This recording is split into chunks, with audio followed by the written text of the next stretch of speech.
Hey dudes, hey dudettes, and everybody in between, welcome to my channel where we talk about fundamental trading. Today we're talking about Nvidia.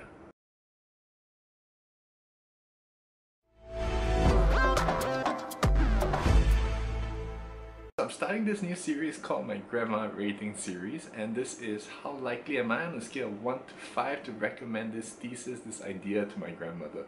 So today we're looking at Nvidia. It's a very exciting company. I personally have a computer that uses the Nvidia graphics card, and I'm very active in the mining community, so crypto mining, so I'm aware of what kind of cards are popular in the market for cryptocurrencies, and I know Nvidia and AMD are pretty much the only two contenders right there. So without further ado, let's get into the fundamentals, looking at the fundamentals of Nvidia.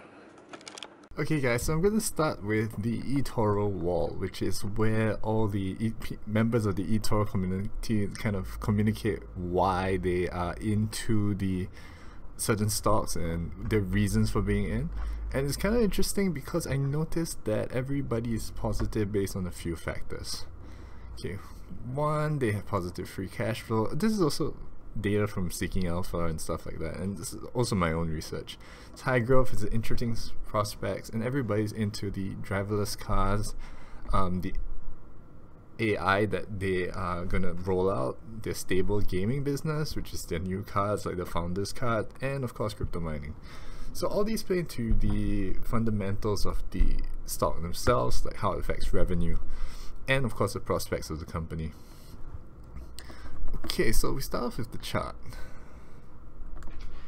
Nvidia has gone on a really strong bull run. If you look at it from all the way back from $200 all the way to $223, this back in 2013 maybe. Okay, so it's a good run up, and a lot of this has to do with the AI play. So there is this great article on SeekingAlpha where it talks about the fundamental values. I can do a DCF analysis myself, but it takes a lot of time, and personally I don't enjoy doing it as much.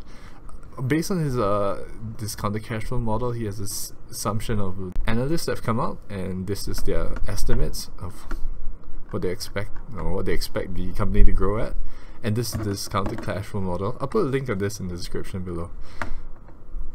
I think this is not too bad a discounted cash flow model. Of course there are more complex ones, but this works fine.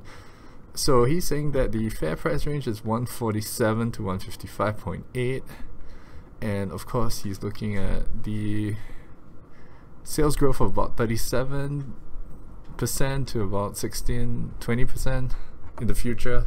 So it's pretty high growth rates, and he's estimating at that. So right now we are trading at 223. So this should tell you that we're overvalued. When I started this research, I wanted to look at the fundamental data, so this is where I came up with some of these. So positive cash flow, looking at the cash flow statement.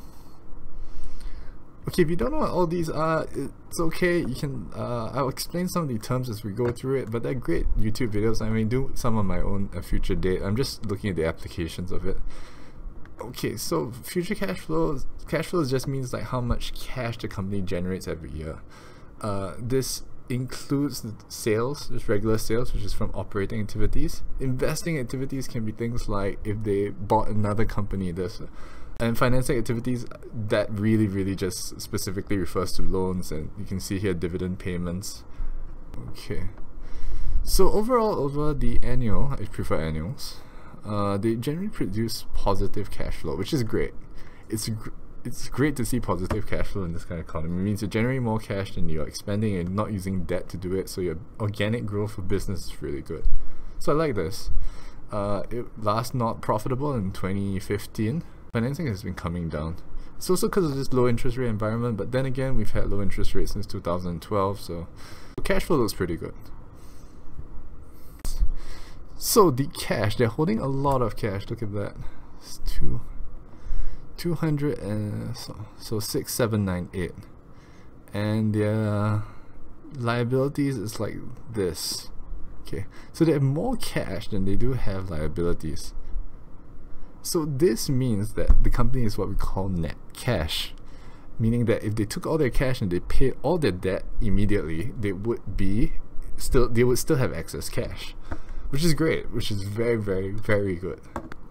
Okay, income statement I was looking through, I don't have very much to report. I think most of the things I would have wanted to say is really in the cash flow statement. Maybe I can just draw attention to this, which is earnings per share. Okay, looking at 2.59 in 2017 and 1.3 in the previous years. That means for every share that you own in the company, they generate earnings of about $2.59. So at a current price of $2.24, this is about 1%. That's not so good. Okay. The ratio of the earnings to price of the shares. So right now it sits at about 56.22, which is not great. This is very, very, very high. The average in the S&P, I believe, is about just over 28 maybe. I'm not exactly sure. Don't quote me on that, but it's pretty high. 56 is really, really, really high. You can see the industry average is even lower than that. So even excluding the S&P, everybody's really into tech. It's still very high for its industry. Okay, I'm going to come back to this right at the end because it's going to take a bit of explanation. Other than that, I was looking at these. These are very, very, very good. Look at this net profit margin, 28.77 versus the industry is 17.85. You expect these of tech companies, but even for tech companies within the industry, Nvidia is doing a really, really good job. Okay, something that does concern me, I have to say, is the revenue numbers. And I know it looks really, really good. I mean, look at that growth. 5010 to 6910.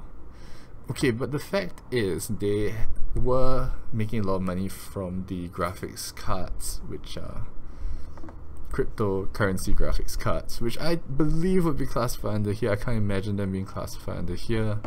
So if you go into that, just looking at that and looking at this article from CoinDesk, you can see that Nvidia's crypto mining is 70 million, a decline from 150 in the second quarter. So let's assume the first quarter came in at 70, the second quarter came at 150, and the third quarter came at another 70.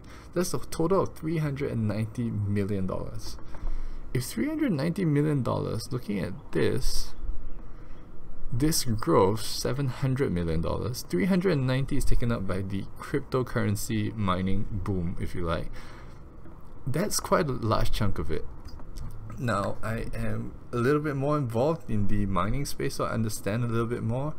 As Ethereum moves to proof of stake versus proof of work, I believe this number will come down. Things like Monero still use they'll still use mining rigs. Question is, will they move into ASICs like what Bitcoin has done, which is application specific mines? These are just computer modules, and all they do is just mine Bitcoin. Just one application is just to mine Bitcoin, and those are way, way, way more cost effective to produce and more efficient in their use of power. So these are questions that Nvidia themselves, I mean, I don't think anybody can answer that, but nonetheless, to say, when you're looking at the kind of revenue growth that we were looking at just now, still continuing to grow every year at 20%, it is a very optimistic number.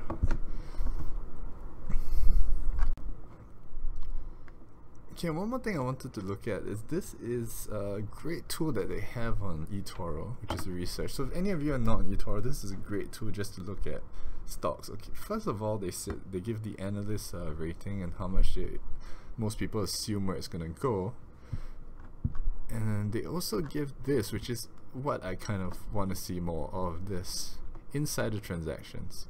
So this is based on the people within the company. Do they think it's a good buy for the company at this share price right now? And the answer to that is, if you add all, I just copy and paste it in Excel, the total number of buys in the past, let's say 12 months, is about 21 at 157, sells with 121. So there are more buys than sells. It's not by a lot, but there's still more buys than sells. So this is positive as well.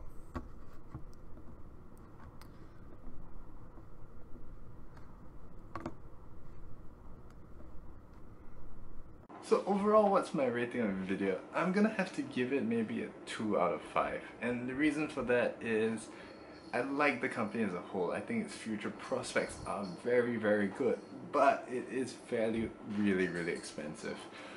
And I think to drive that point home, like I mentioned just now, the price to sales is something that was very curious to me.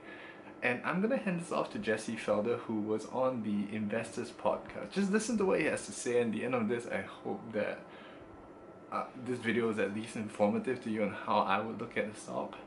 And hopefully it helps you make better trading decisions. This was specifically in regards to Nvidia, Facebook, stocks trading 10 times revenues or more.